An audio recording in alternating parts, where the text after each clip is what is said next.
Today we talk, unlike Nathaniel, who was giving the silent treatment the whole show, Josh dating in therapy, Heather and Hector tying the knot, and Bunches back, bitches! Or is she? Crazy Ex-Girlfriend, Episode 3, Season 4, I'm on my own path after show starts right now. You're tuned in to AfterBuzz TV, the ESPN of TV talk. Now, let the buzz begin. Don't do it, quickest way to ruin your life. I really, look, this 90s feel to this song really gave me life. I'm not gonna lie. It was so fun. I felt that, especially as a person who has a law degree and does nothing in the legal field. So I completely understood everything that was being said in the song. I don't agree with it necessarily, but I did like it. Hi, everybody. We are, of course, the Crazy Ex-Girlfriend after show. My name's Tehran. Usually Bree is here, but I'm filling in as a panelist. I've moved on up to the east side, and I have a wonderful, wonderful panel joining me today. I have Drew Jones and Sherry Davis. Hey guys. Filling in as we talk about Josh Chan in therapy, dating as well, which I think is one and the same. Heather and Hector getting married, Pretzels or law, the big question of the show. And we're going to discuss, of course, in depth the songs, news and gossip, which Drew has pulled up, and we're going to miss Bree the entire show. So thank you so much for watching. Stay tuned as we get into it. Remember, this isn't just our show, it's your show too. We love to hear from you on the live read. Sherry's on the computer, checking in every second. How did you both enjoy this episode of Crazy Ex-Girlfriend? I loved it. I thought it was hilarious, and I love the way she's still careening, trying to find herself. And of course, who doesn't hate dating apps? Yeah, I do. Yeah, they're actually the worst. But I'm glad that we're finally in the show where she's taking full accountability for her actions. Well, she's attempting to. So baby steps, but I like where it's going. Well, Sherry, I've never used a dating app, so I don't know if I would hate one or not. And I think that it's because I would love them so much that I haven't got on one.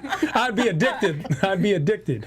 But I also appreciate Drew's comment on the fact that this is her finding her path. And I believe that as the final season, this is what's going on, or it's the story arc of this season. As each title indicates, this title, of course, was I'm on my own path, which we also speak to later in the show. I want to get right into the meat, right? And I felt not only was this a great episode with great songs, especially the Don't Be a Lawyer song. I wasn't so sold on the Our Twisted Fate as much. Yeah, that was... I wasn't a fan. It was cute, but it wasn't as great. Don't Be a Lawyer was just the shining star. One of the best songs they've done throughout the entire show. So I want to get into the meat. Josh Chan is in therapy, which is what Rebecca states. Josh Chan is in therapy with shock. Were either of you shocked that Josh was in therapy indeed? No, he needs to have been in therapy for a long time. I mean, he's one of those rudderless people who just go about doing whatever the strongest personality tells them to do. And so that's been his issue as far as love. He's one of those people who are never really alone and single. They're constantly in a relationship, getting ready to get in a relationship, broken up, and have overlap. And so he needs counseling to figure out himself, because he didn't go through the finding yourself like most people do in their late teens, early 20s. Sherry's saying this like she has experience dating Josh Chan or his counterpart. The way you said it. I dated Josh. I was I feel like every girl's had a Josh Chan. Josh Chan in their life? Yeah. They're nice. It was like a happy surprise. I was like, oh, good for you. So we're all in agreement that Josh should be in therapy. Yeah, absolutely. Yes. He shouldn't be in his ex-girlfriend's therapy with her psychiatrist husband, but Do you feel like that's a conflict, Sherry? Oh, yeah. That doesn't seem like a good idea to me. I don't think so. I mean, they They'll can't be running together. I mean, I into get each other. the possibility of them running into each other that frequently, I just don't feel like is... It's all depending on the scheduling. Yeah. The concept I was most intrigued by was the thought that husband and wife clearly have something to talk about at home. Yes. And even though we all are so strongly in the belief that the confidentiality of therapists and doctors and anyone in that profession, even legal profession, we are very confident in that confidentiality clause. That's not real. That's a matter of our our hopes and dreams and thoughts. The truth is, people talk. Yes. And I like where Sherry's going with the fact that there might be a conflict later on where they discuss Josh and Rebecca's private lives. They totally will. I mean, she probably talks to her husband. They probably use synonyms or acronyms. Pseudonyms to sort of act like it's not the same person, but I mean, he found the husband from her. I mean, it's just too much. It's him still not being able to break away and him still kind of leaning on someone else with a stronger personality. Did we think that Josh knew that they would share a therapy or a therapist connection going into the therapist? He knew that was his ex-girlfriend's psychiatrist's husband. That's how he found him on Yelp. And while I don't think Josh is dumb, I don't think he necessarily thinks about things like that. Like, oh, maybe my therapist will go talk to Rebecca's therapist. And no, he wouldn't think that. Yeah. No. So I think he was a little... It just went over his head. Yeah. But Josh has subtle indications of extreme intelligence every now and then, just flashes of brilliance where he drops knowledge. Yeah. He's a bit of a savant. I don't think I feel like intelligence shouldn't just be measured on being like book smart. I think there's different, and he's definitely intelligent in his own lane. And so, but I don't think he's like intelligent in the same way that like Rebecca is just like ridiculously book smart. No, he's not book smart, but he's nice smart. And his niceness usually forces people to be nice to him. In return. Yes. Yeah. It's hard to be mean to people when they're just ignoring and being oblivious to you being unpleasant. And eventually, like, you feel you have to either be nice to them or leave them alone. Or everyone's like, why are you picking on the nice person? I don't understand. Being that Rebecca was so shocked regarding Josh Chan being in therapy because, I mean, to her, Josh was the epitome of perfection at one point. What do you think drove Josh to go seek out help? Everyone telling him you can't get psychological advice from those apps on Facebook, which is true. And then I think he feels like he's sundered. I mean, he went from living at his parents' house to living with his girlfriend, back to his parents' house. Now he's living with his friend's mother. He's not, I think deep down in his mind, he knows he's not adulting right, but he still thinks it's okay because it's what he's always done. But he's looking around everyone else having children, getting married, going on to like career paths or whatever. And I think he thinks there's something that needs to be tweaked, but he doesn't think he needs to change completely. I think he thinks he's okay. He just needs a little bit of a tweak, but he still plans on living with his friend's mom. With Hector's mom. Well, do you think, Sherry, do you think that it's his life place right now? So that's the only thing? Because I was wondering if it's everything going on with Valencia pushed him into therapy. True? Thoughts? Oh my gosh, I didn't even think about that. I don't know. I just feel like for some people, I feel like he's just taking baby steps. Josh Chan isn't the type to, make huge leaps towards something. And so I feel like this was just a simple little, I can do this. And in my mind, I'm doing enough to change everything. It's like when people, decide that they're going to change their whole eating habits and want to go to the gym and everything. And so they eat like an apple, but then still don't go work out and they don't. So it's basically buying a gym membership, but not going to the gym. Or even if you go to the gym, not taking full advantage of the gym. Yeah, just like walking on the treadmill. Like, I feel like it's a comfortable enough step for him, but it's still not necessarily him going in the right. I mean, not in the right. He's going in the right direction, but I feel like it's him not really pushing himself to completely change. It's just enough for him to say, well, I'm trying. That's interesting because I felt in this episode he actually had changed quite a bit. We see a very introspective Josh who we had not seen before. We see a Josh who's more aware, even if he's not exactly intelligently aware of the situation, he understands the situation more. Clearly with the concept of, with dating, the Uber calling every date he goes on and not understanding that Uber would not do that. Wouldn't do that. That was very funny. I thought that was funny, and it also, I think, is sort of like pinging his mind because he's always been desired and picked on by all these women who are like, oh, Josh is wonderful, I'm totally happy to be with you. And all of a sudden he's running into these other women who he assumed would be able to just slot right into being his new girlfriend. who were looking at him and thinking, oh, I was kind of looking for a hookup, or I was looking for someone who. Yeah, Zoe life was looking together. for a hookup. Let's get right into Josh dating, because I felt that the therapy and the dating went hand in hand. Yeah. He became ready for dating. Maybe it was an onset of the therapy. Maybe it was also the time that's passed. Maybe it was the fact that his ex-girlfriend has become a lesbian, and the girlfriend before that was charged with murder. Maybe all these things play a part, right? Yeah. So right into the dating life of Josh Chan, we see him using apps, dating, and then going on miserable dates back to back. He's never done app dating, though. He's already been able to just slip right into meeting a nice woman or been relentlessly pursued by a nice woman or just meet cute. Most people are not lucky. I mean, I don't know about any of you, but most people don't get to meet cute just constantly. It's like a once in a lifetime Cupid moment. And now he's having to date the way most people date, which is it's not as much fun. Well, us lucky people who just meet cute all the time. I mean, I don't know. I've never been on a app.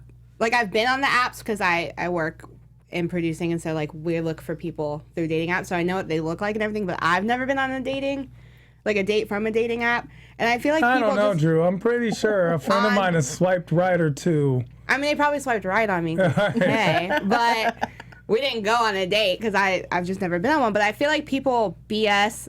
Like, it's very easy to make yourself look very, nice and put together in a dating app. You can't really like vibe anybody out. So I feel like that's why Josh is kind of going on these weird dates, because it's picture perfect, but then once they sit down, it's not so It was much. interesting because it was Josh who was coming off picture perfect. He used pictures where he was trying to denote his hobbies, and to the girls who were going after him, it denoted something else. Yes, it was all shirtless, looking super sexy and cute.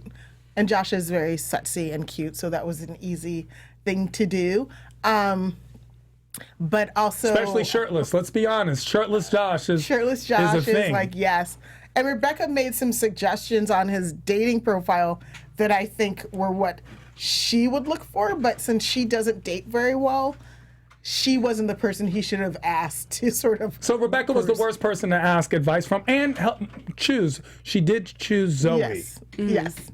She did choose Zoe, who I thought it was really cute that he like researched art history. I thought that was so cute. I was like, oh, bless your heart, because he just. When he was like talking, I was like, what, did he memorize this? Because it was just so, and this is because blah, blah, blah, blah. It did seem like he had memorized Yes. it. It was really cute, but Especially when he said, I wasn't expecting you to disagree with the statement I made, which I took as just fact. Yes, he had no comprehension. yeah. Sorry, I have the hiccups. Hold on one second. That's totally cool. But I thought it was darling. But the other thing And is, we should do a hiccup song right now. to me, he's probably on Tinder or something, and Tinder's more of a hookup Is a hookup dating app. Is that what versus it- some of the other dating apps that are like for people who are really looking to date and meet somebody. Exploring the concept of Rebecca wasn't that the I best know about person. such things. Actually, you knew a lot about such things.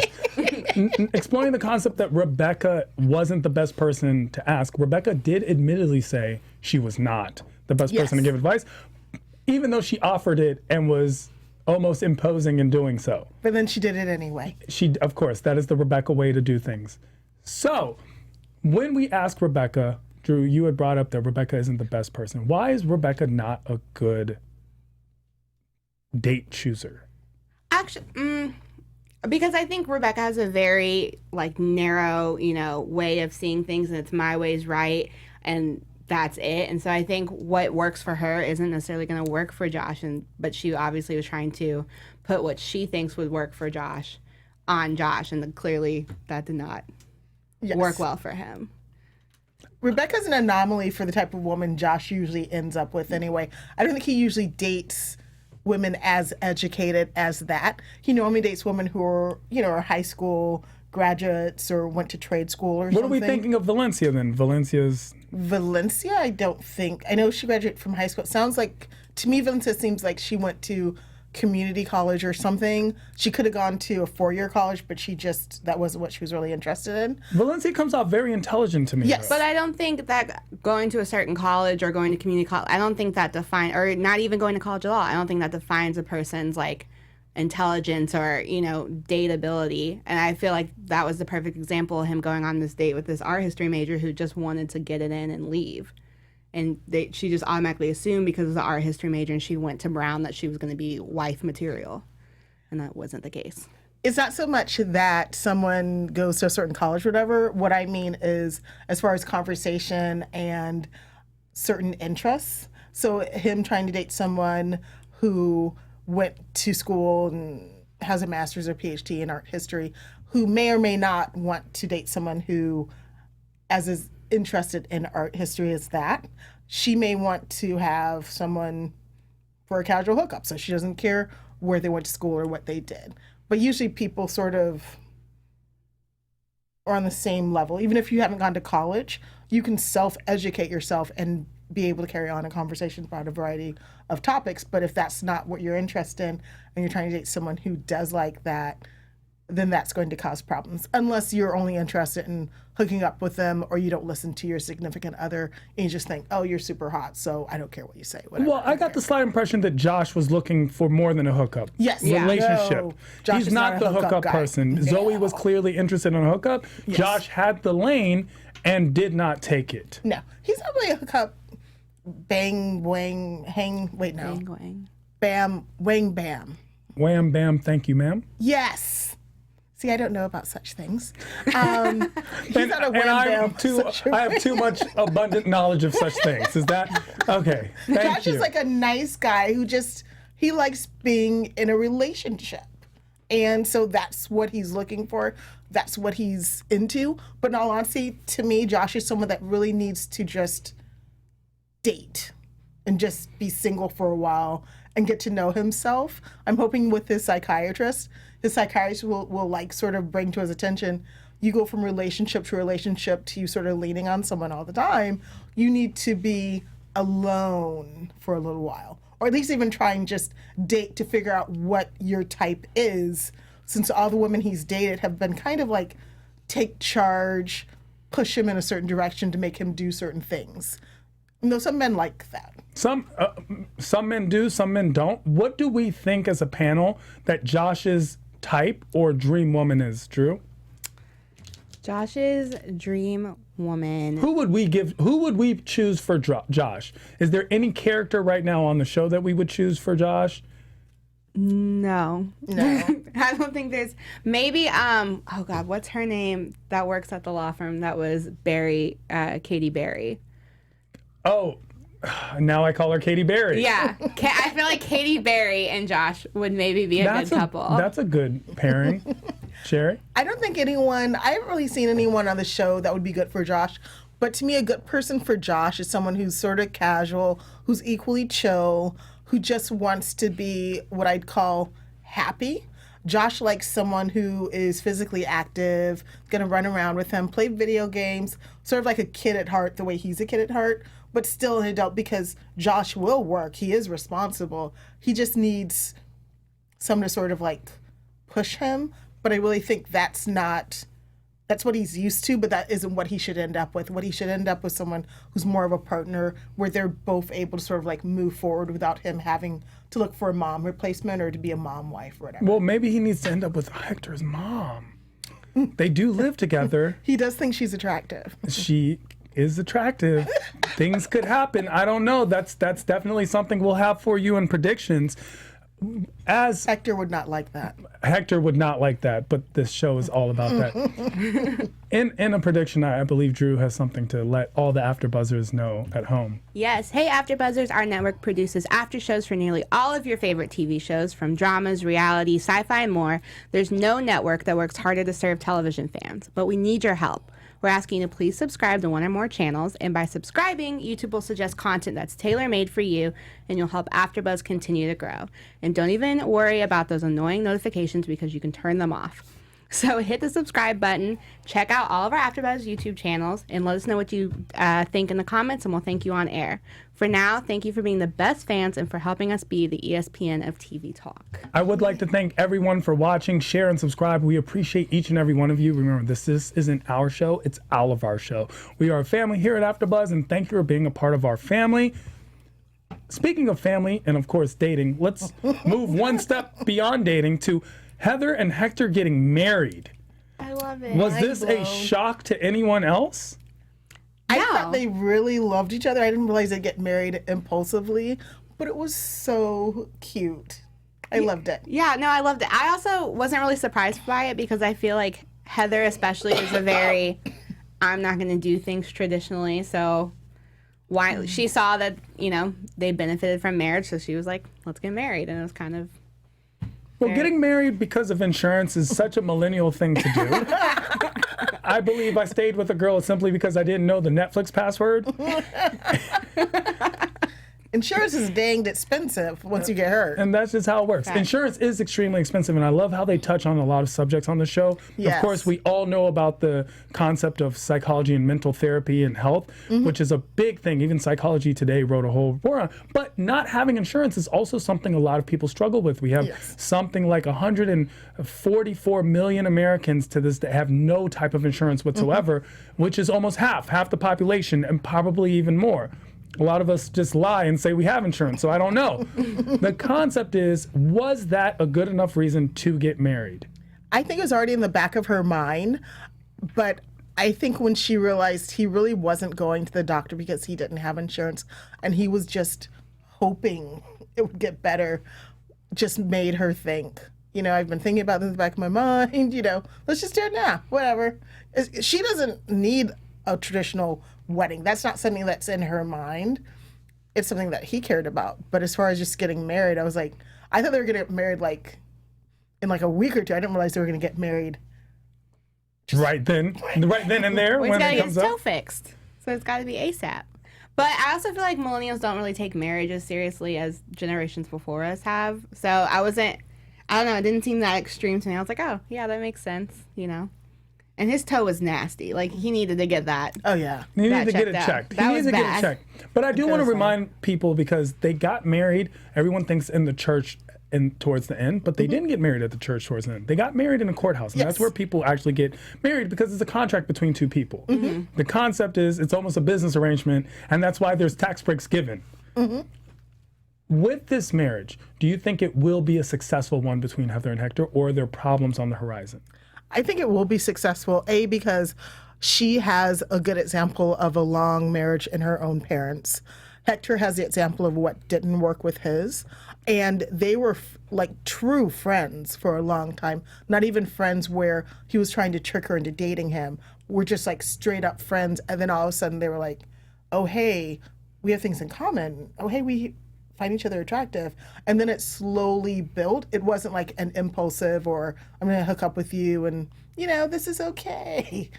And that little speech she gave about why she wanted to get married to him and why they were getting married really cemented that it was something she was thinking about. She just hadn't articulated to him. She had not. Yeah, I think Heather and Hector are, two of the only characters really who have consistently been able to acknowledge issues that they face and work in a healthy way to overcome them. Even them discussing, the whole marriage thing. At first she shut it down, but then she kind of was able to self-reflect and come around to it, because at the end of the day it was important to him, so it was important to her. I feel like they're the only two who really. Well, the wedding part, because the marriage part, I thought it was very interesting that Heather was the first one to toss it out, and so callously. And it was actually interesting that Hector was a little resistant in the beginning, but for his reasons of, I wanted it to be special or I wanted it to be more, and then went through with it anyway. Were we surprised by Hector's resistance to the idea of being married right away? Some people like the idea of getting married in church depending on their religious belief. And I was surprised that he agreed to get married at the Justice of the Peace, but I understood he needed it for the insurance. And in the back of his mind, I think he thought, well, we'll renew our marriage, in a year and have a little party or ceremony later on. But both of them, if you really listen to what they're both saying, they both are saying, we plan on being married for a long time. This isn't just for the insurance. We love each other, and this is a real relationship. Yeah, and I don't think he was super hesitant. because he even was like, well, now we're married, we can go have the official wedding. Because I know lots of people who get married and then are married for a few months and then have the wedding. Because of time. Sometimes it's time. Money is a big factor in not getting married. Weddings are quite expensive. That's super normal. So I don't know. I think they're gonna make it. I hope they make it because as a couple, they are my favorite, and I love me some Heather. That I would marry her. You wouldn't even need to give me insurance, Heather. They're both emotionally they're the only truly emotionally mature people on the show. Or the ones who at least are okay with who they are as people, regardless, for their perfections and imperfections both. Well, imperfect is a way of Rebecca's life. And when we heard Bunch is back, I felt that all of us got really excited. But is she really back? And we see this as a conflict in the show. Pretzels or law? The big question that she asked herself. Do we think or feel that Bunch was back? Rebecca was ready to be back at the law firm to begin with. I wasn't convinced at all that she needed to be at the law firm or was ready to go to the law firm. Because, at the beginning of this show was her backing out of getting a promotion in her law firm in New York. Of course, she had to go get a smoothie. Yeah. She needs to go get a smoothie. Law has never been something that she's been passionate about, ever. She's never spoken about it passionately. So for her to come back and be on this path to redemption and living a healthy life, I felt like I already kind of knew that law wasn't going to be a part of that path for her. Yeah, she's never loved the law. She just did it because she was good at it. It was expected. Her mother strikes me as one of those people who are like, either go to medical school or go to law school. There's a lot of parents are that way. Jobs in the world, and so she did it because it was expected. And I think when at the beginning of this series, when they had that moment where she was going to get the real promotion, the big promotion, all of a sudden like hit her what this meant was that she was just stuck doing this for the rest of her life, and she hated it. So she idealized a relationship she had when she was in high school and ran to like this romantic ideal that she had, and she's still sort of. It almost was like she's still stuck in that idealized fantasy that she's being forced to confront by her psychiatrist. Sure, but she's good at it. She's good at it. Does that play a part in that decision? She's good at it, and she knows she's good at it. She is extremely good when dealing with Miss LeGrand. Is that a part of why she's doing it? And do we feel like a lot of people in that firm are doing it for the same reason? I think it's not like they're an exciting, fun type of law. Is there such thing as fun law, though? There are forms of fun law. And as the song brings up, which we're going to get into, the song explains that most of those don't pay. Criminal law can be exciting, but of course, and there's another thing, it's a soul destroyer. A lot of law is soul destroyers, whether it's because of the tedious nature or because you're doing something you know technically to be wrong. You are living in the loophole of life. With law, do we feel that her being good at law, is she going to be as good at owning a pretzel shop? Her pretzels did sell very well. She created pretzels for Jim. She's so creative. Former coworker, yes. But she gets really excited about things for a little while, and then she kind of gets bored. Very interesting. Sure. But being a lawyer and managing a business are relatable, transferable skills. It's just, will she be able to stick to it? I think with someone like Rebecca, what would really happen is she'd start this business, do it for a little while, hire a manager to take care of it, and then she'd just go off to do something else. And then fall back on the law to maintain her lifestyle when she had to, and then go back to doing what she wants. Well, one of the really big things when I spoke on Josh saying profound things at the wrong time, but with the right intent, Josh says, stop trying to be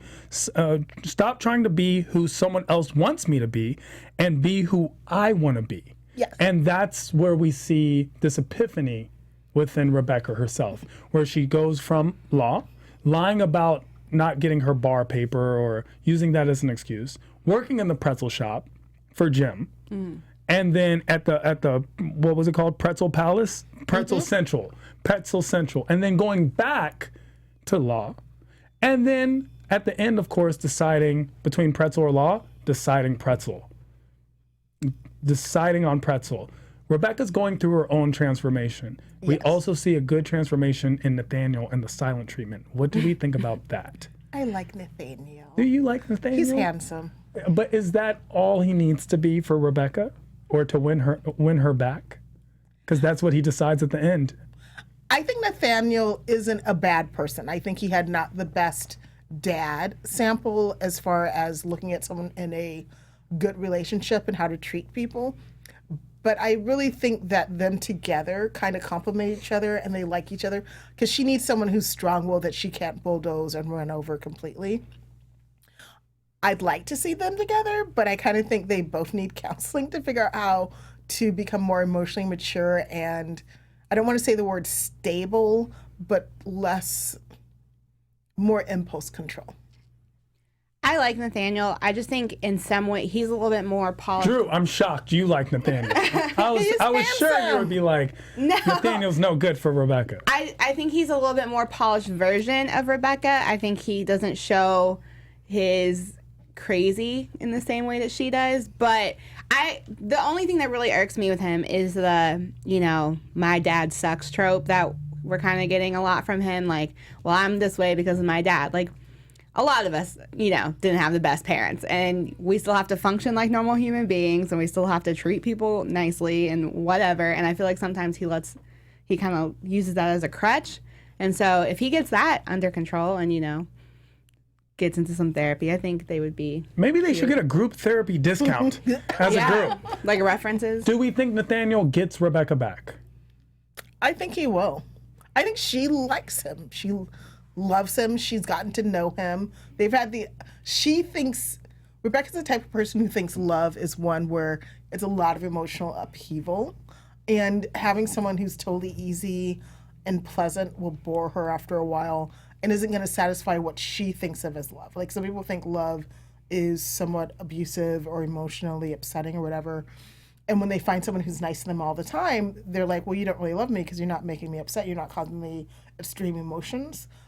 But I think once she gets counsel a little bit better, she'll realize that her wanting these certain traits are not good for her because of her emotional. Jerry, that's beautiful. Who hurt you? Okay, let's watch the song. I think we unanimously decided that Don't Be a Lawyer was our favorite. Let's watch the Don't Be a Lawyer video on mute and discuss what's going on. Now, for everyone listening in on podcast, we see Jim, from the beginning, Jim just pulls off his pretzel apron and starts discussing about the flaws of being a lawyer.